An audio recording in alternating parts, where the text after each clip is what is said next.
Moving on to the Black Knights of RFA, the team is also coming off a 2-6 record, but did make the playoffs, finishing 6th in Class AA. RFA lost a few key players from last season's team, and even though the representation among the senior class this year is smaller, the team does have some experience through the freshmen and sophomores who logged minutes last year. With just 2 weeks to prep for New Hartford in week 0 of the regular season, the Knights have their hands full as coach Jake Dercola is relying on the fundamentals of the game more than anything else.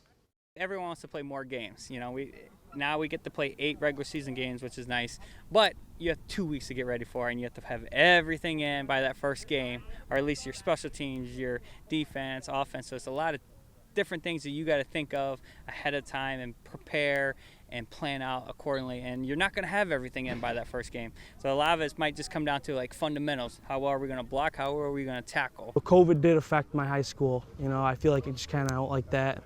You're by yourself a lot, and I learned who I am. I think it made me tougher mentally in my head. I think it made me kind of recoup myself and pick myself up, and you know, you always got to stay positive. No one's like wants to lose that much, you know. So this year we're coming hard. You know, we got a new group of kids, but I think we're mashing together really good. You know, people aren't going to be ready for us. I can tell you that.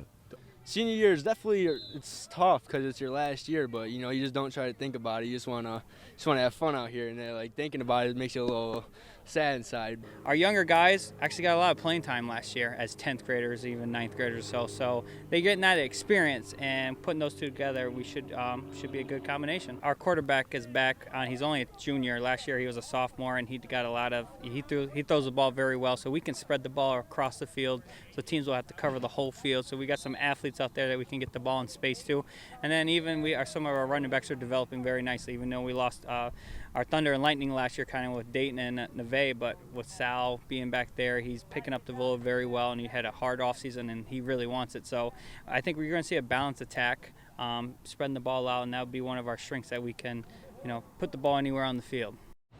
The Black Knights will officially begin the season against New Hartford on September 2nd at Rome City High School. Kickoff set for 6:30 p.m. That'll do for your sports. We'll be right back.